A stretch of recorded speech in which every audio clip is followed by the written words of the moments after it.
Le silence. Ce n'est pas possible. Voilà que pour la finale du concours d'éloquence, nous allons parler du silence. Le silence, Graal des timides, terreur des bavards. Mais que fait-il là? Nous voulons de beaux discours, des envolées lyriques, des prestations mémorables. Nous voulons du spectacle. Et au lieu de ça, nous allons parler du silence. Avouez qu'il s'agit d'une belle opposition, que dis-je, d'un paradoxe. Et quoi de mieux qu'une telle antithèse pour vous soumettre ma thèse? Car ce soir, je le dis haut et fort, se taire, c'est en fait hurler, mais en penser. Et le plus intéressant, c'est quand même de se dire que nous ne devons pas ce magnifique sujet de finale à un artiste ou un musicien, ni à un philosophe, non pas à un psychologue, mais à Stephen Hawking. Vous savez, ce physicien de renommée internationale qui, totalement paralysé, devait parler grâce à un ordinateur. Si ce système révolutionnaire lui permettait de communiquer avec les autres, il devait très certainement être silencieux. Et ainsi, c'est en laissant ces idées qu'il ne pouvait exprimer fleurir dans sa tête que sont nés ces ouvrages de vulgarisation scientifique qui ont fait sa renommée. Étant silencieux, son esprit était d'autant plus bruyant. Seulement, ce serait trop simple de résumer mon propos à ce simple exemple. Alors, débutons sans plus attendre une analyse dont voici le premier point. Le silence accoutume à la réflexion. Les meilleures idées viennent du silence. Avouez que c'est flagrant. Les grands de ce monde n'ont-ils pas fait de grandes découvertes dans des moments de silence? La gravité pour Newton lors d'une balade en solitaire, la poussée d'Archimède pour ce célèbre savant grec lors d'un bain, ou alors les découvertes de Freud sur l'inconscient lors de longues introspections. Et encore, je prends ces exemples, mais il y en a un encore plus évident. C'est vous, cher public. Actuellement, vous êtes en train d'écouter un sophiste qui fait des phrases très compliquées pour dire des choses très simples. Dans des termes plus élogieux, cela s'appelle l'éloquence. Et vous devez être attentif pour capter tout ce que je vous dis, pour comprendre et analyser tout ce que je vous dis. Vous avez donc pour cela recours au silence. Enfin, silence, c'est un grand mot, parce qu'en fait, vous réfléchissez. Votre esprit tourne à plein régime en ce moment. Et oui. Mais dans ces circonstances, vous êtes silencieux parce que ces circonstances l'exigent. Cependant, il y en a pour qui le silence est un fait plus durable et plus inconditionnel, parce qu'il fait partie de leur personnalité. Et ceci nous amène très logiquement à la deuxième partie de mon propos. Cependant, avant de continuer, j'aimerais apporter une précision qui apportera de la structure à cette analyse. Le monde est régi par des lois immuables, comme la pyramide de Kelsen est gouvernée par notre Constitution. Ainsi, le monde est gouverné par la loi de la gravité, la loi de la relativité, mais aussi une loi sans nom qui régit en maîtresse incontestée son équilibre, celle qui dit qu'il n'y a pas d'ordre sans chaos, qu'il n'y a pas de plaisir sans douleur, qu'il n'y a pas de silence sans bruit, et que, bien sûr, il n'y a pas d'intelligence sans télé-réalité. Et, voyez-vous, tout fonctionne comme une balance. Et dans notre cas, ce qu'on ne dit pas est transféré à l'intérieur de nous. Maintenant, pour compléter cette analyse, laissez-moi vous raconter une courte histoire.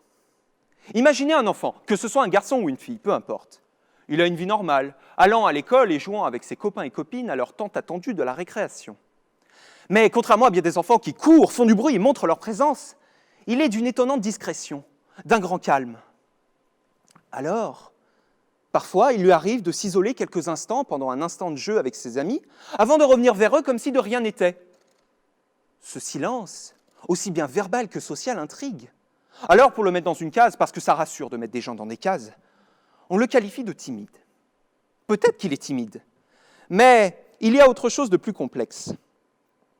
Le silence est en fait son filtre de perception du monde. C'est ce qui lui permet de mieux capter tout ce qui l'entoure, mais également d'analyser les gens, les situations, ainsi que les relations de cause à effet qui les unissent. S'il paraît a priori effacé, dans l'esprit de cet enfant, c'est en fait un brouhaha, un concert de pensées, de questions et de réflexions qui fuse dans son esprit et l'illumine comme un feu d'artifice intellectuel, aussi bruyant que lumineux. Et cet enfant n'est pas considéré à sa juste valeur, car il cache en fait des trésors intérieurs insoupçonnés.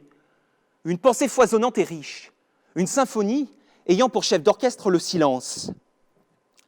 Et là, on comprend l'attitude de certains artistes, de certains musiciens, de certains écrivains qui paraissent marginaux, retirés de la société. Le silence est en fait leur arme de réflexion. Il leur permet de relever les mots MAUX de la société, qui ne peuvent pas toujours être exprimés avec des mots, MOTS. Le silence leur permet de créer au sens large, de donner naissance à quelque chose de plus beau, de plus subtil, de plus grand. Introvertis, soyez fiers de vous, car votre silence est une chance. Je dis oui, oui au silence, oui à la réflexion, oui à la contemplation. Ceux qu'on nomme introvertis ont leur force. Il ne faut pas les dénigrer.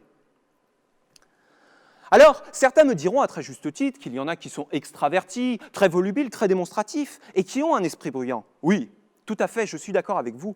Ils ont besoin de se soulager de toutes ces pensées qui leur passent par la tête. Oui, encore une fois, je suis d'accord. Mais souvenez-vous de cette loi d'équilibre dont j'ai parlé précédemment.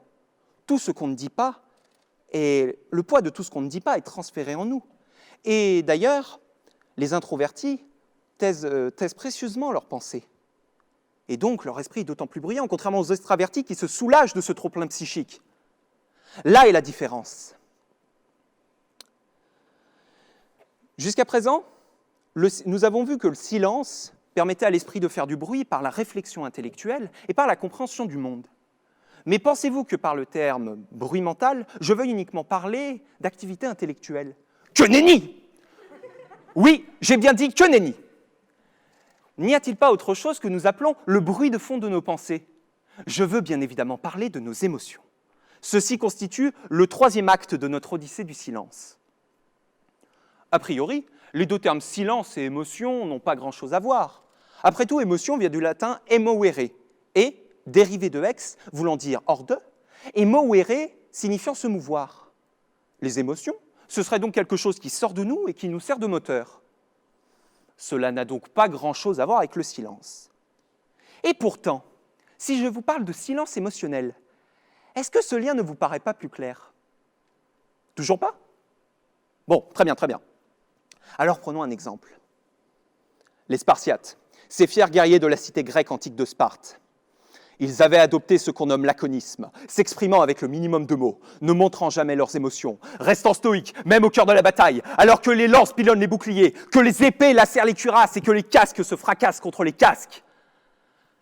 Même au cœur de la bataille, alors qu'elle fait rage, ils étaient calmes, ils faisaient preuve d'héroïsme. Et pourtant, ils ressentaient la peur. Lorsqu'ils attendaient la charge ennemie et qu'ils sentaient sous leurs pieds le sol vibrer à cause des sabots des chevaux martelant la terre, ils étaient transis de terreur, un souffle glacial passant dans leur dos. Et pourtant, leur respiration était toujours aussi régulière. Lorsqu'ils perdaient un frère d'armes au combat, ils étaient ravagés par le chagrin. Et pourtant, ils ne pleuraient pas. Et surtout, lorsqu'ils remportaient une victoire, un triomphe, ils étaient remplis d'orgueil et de joie. Et pourtant, ils ne montraient rien, jamais rien. Si bien qu'ils ressentaient extrêmement intensément leurs émotions, peut-être même plus que les autres. Et c'est là que ça devient intéressant. Ce sont les personnes qui gardent le plus leurs émotions pour eux, qui intériorisent tout, qui ont en fait les ressentis les plus vifs. Nous n'avons qu'à voir dans les couples en séparation. Et oui, dans les couples en séparation, les rancœurs, les jalousies s'accumulent. Comme le disait Nietzsche, la jalousie qui se tait s'accroît dans le silence. Et les reproches ne font pas exception. Ils vont macérer pendant des années et des années, gagnant inlassablement en importance, toujours plus, et encore plus, jusqu'à ce que l'esprit arrive à saturation, jusqu'à ce que tout explose. Il suffit alors d'une étincelle pour allumer le feu. Et comme dirait une penseuse de notre temps, ça fait bim, bam, boum, ça fait pchit et ça fait vroom. Et alors, on atteint ce stade de non-retour, lorsqu'on ne peut plus garder pour soi ses émotions. Je prenais l'exemple des couples en séparation, où souvent ce sont des rancunes enterrées qui refont surface et qui explosent au moment tant redouté de la rupture. Mais on retrouve aussi ce phénomène dans les familles. Combien de disputes familiales ont éclaté à cause de simples non-dits, de rancunes enterrées qui ont refait surface à cause de simples malentendus ? Beaucoup trop. Si nous ne parlons pas, ce sont nos émotions qui parlent pour nous. Ce que nous pouvons donc dire, c'est donc que les personnes les plus silencieuses ont les esprits bruyants d'au moins une manière, que ce soit par la réflexion intellectuelle ou par les ressentis émotionnels. Mais il y a un cas que je n'ai pas abordé. Ce sont ces personnes qui sont souvent d'un très grand silence, mais qui ont atteint la paix de l'esprit. Vous savez, ces grands maîtres spirituels, ces grands sages, ceux qui ont atteint ce que nommaient les philosophes grecs l'ataraxie, ce vers quoi nous devrions tous tendre, nous, êtres humains. Là, tout est calme. L'esprit émet un bruit, certes, mais un bruit silencieux et apaisant, comme celui d'un ruisseau. Contrairement aux introvertis, ce n'est pas un orchestre intérieur qui fait beaucoup de bruit, c'est plutôt une seule note, très douce, qui apporte la plénitude. Je vous l'annonce, ces sages silencieux n'ont pas les esprits les plus bruyants. Cependant, pour atteindre cet état de sagesse, il faut réussir à canaliser ce bruit intérieur, réussir à maîtriser toutes ces émotions qui veulent jaillir lorsque nous nous taisons, mais également contrôler notre mental, nos pensées, celles qui nous font regretter le passé, redouter l'avenir, alors que nous devrions être dans l'instant présent. La clé, ce n'est donc pas de faire taire notre esprit parce que c'est dans sa nature de faire du bruit. C'est plutôt de décider de l'attention que nous voulons lui accorder, de savoir ce que nous voulons entendre chaque heure, chaque minute, chaque seconde.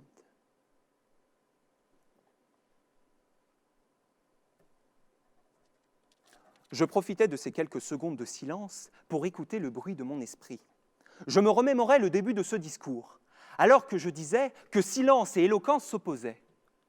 Mais pourtant, ne dit-on pas que le silence est plus éloquent que les mots ? Alors, mesdames, messieurs, membres du jury, jouons le jeu du silence jusqu'au bout. Ce soir, je vous demande humblement de ne pas m'applaudir comme à la fin de chaque prestation. Laissez plutôt vos esprits faire du bruit pour que j'entende la douce musique de vos acclamations mentales résonner dans le silence. Ma gratitude n'en sera que plus grande. Merci.